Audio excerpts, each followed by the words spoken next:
रहा है the equation of other normal to the parabola y square equals to 4ax which passes through the intersection of those at 4a comma minus 4a and 9a comma minus 6a। तो सबसे पहले अपने कोशिश करते हैं इसको डायग्रामेटिक वे में represent करने का, एक्चुअली बोलना क्या चाह रहा है। तो बेसिकली एक पैराबोला है y square equals to 4ax। अब बोल रहा है कि equation of normal 4a comma minus 4 एक पॉइंट है, 9a कॉमा माइनस 6 ए पॉइंट है। तो मैं ले लेता हूँ randomly 4a comma minus 4a and 9a comma minus 6 a. अब बोला जा रहा है the equation of other normal to the parabola which passes to the intersection of these. तो बेसिकली यहां से अगर दो नॉर्मल आया है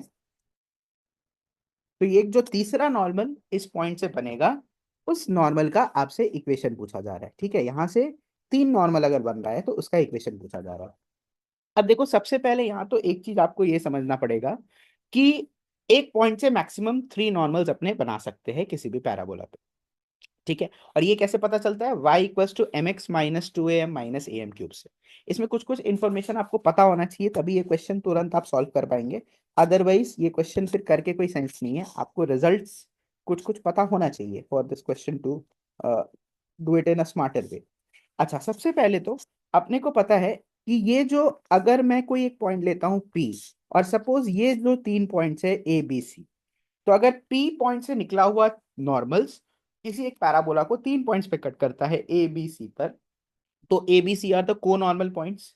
ठीक है, और अगर अपने मान लेते हैं इन को नॉर्मल पॉइंट्स का slopes basically m1 m2 and m3 है, तो वी नो दैट इसमें जो पहला इंफॉर्मेशन अपने को जानना है कि द स्लोप ऑफ द को normal, slope of the conormal points, या फिर एक पॉइंट से जो अपने 3 नॉर्मल्स पैराबोला पर बना रहे हैं उनका जो सम ऑफ द स्लोप्स होता है वो जीरो के बराबर होता है, वो जीरो के बराबर होता है।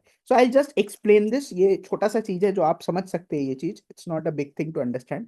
जैसे ये आया कहाँ से, y equals to m x minus two A m minus a m cube, ये m स्लोप का नॉर्मल होता है। इसको मैंने एक पॉइंट h कॉमा के से पास करा दिया, ये h कॉमा के पॉइंट बेसिकली मेरा p था।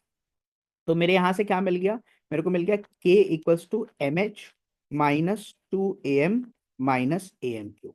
इसको अगर मैं रीअरेंज करूंगा तो क्या हो जाएगा, a m cube plus two a minus h into m plus k is equals to zero. तो अगर इसका 3 रूट्स है m1 m2 एंड m3, तो बेसिकली ये 3 रूट्स क्या हुए, ये 3 रूट्स वो नॉर्मल्स के स्लोप हुए जो p से निकल के पैराबोला पर बन रहा है। तो अब जो सम ऑफ दी स्लोप्स होगा m1 plus m2 plus m3, ये अपने देख सकते हैं m1 plus m2 plus m3 का जो स्लोप है that will be is equal to zero. ये क्यों हो रहा है, क्यों, अपने इसको थ्योरी ऑफ इक्वेशन से बोल सकते हैं कि some of the roots will be zero, क्योंकि m स्क्वायर वाला टर्म मिसिंग है। अब देखो यहां पर भी फर्दर नो दैट कोई भी नॉर्मल किसी पॉइंट पर कहां पर इंटरसेक्ट करता है, a m square comma minus two A m, इसको मैं m2 ले लेता हूँ, m2 ले लेता हूँ, और ये क्या हो गया a m three square comma minus two A m three. ये भी अपने को इन्फॉर्मेशन पता होना चाहिए कि अगर कोई एक m स्लोप का नॉर्मल है तो पैराबोला को वो कहाँ पे कट कर रहा है। तो यहां से अब मैं कुछ कुछ चीजें निकाल कर ला सकता हूं, जैसे यहां पर minus two A M two for this point, minus two A M two is equal to minus four A, जहां से मेरे पास आ गया m2 का जो वैल्यू है वो 2 के बराबर आ गया। सिमिलरली यहाँ पर मैं माइनस टू ए एम थ्री को माइनस सिक्स से इक्वेट करूंगा तो m3 का वैल्यू जो है वो 3 के बराबर आ जाएगा। बिल्कुल सिंपल, क्योंकि मेरे को पॉइंट्स दे रखा है दो, तो मेरे को m2 और m3 का वैल्यू पता चल गया।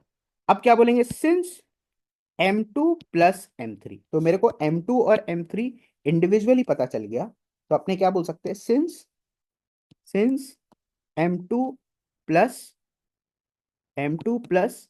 m3 is equals to 5, therefore m1 का वैल्यू कितना आ गया, m1 plus m2 plus m3 minus zero हो रहा था, तो m1 का वैल्यू मेरे पास -5 के बराबर आ गया। अब अपने को क्या चाहिए, वो जो तीसरा नॉर्मल है जो m1 स्लोप का है, मेरे को क्या बोल रहा है, जो तीसरा वाला नॉर्मल है उसका इक्वेशन होगा। तो मैं क्या बोल पाऊंगा, y equals to m1x minus two a m1 minus a m1 cube. अब आपको कुछ नहीं करना है, जस्ट m के जगह अगर जब आप -5 बैठा देंगे और इक्वेशन को लिखेंगे तो आपका क्या क्रिएट हो जाएगा, बिल्कुल आराम से y is equals to -5x, यहां पर हो गया -10a, -125a।